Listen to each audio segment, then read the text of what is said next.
День рождения государственного герба Республики Казахстан – 4 июня 1992 года.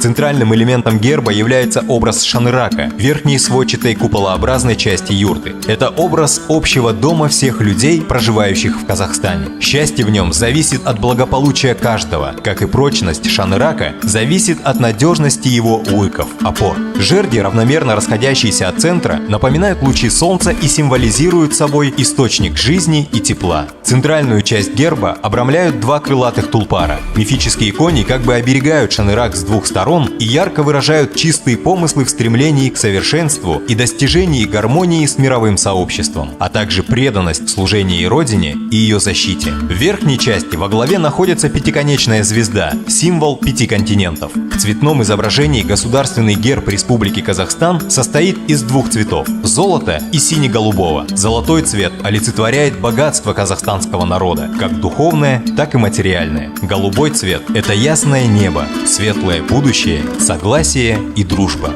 Будь патриотом, ты должен это знать.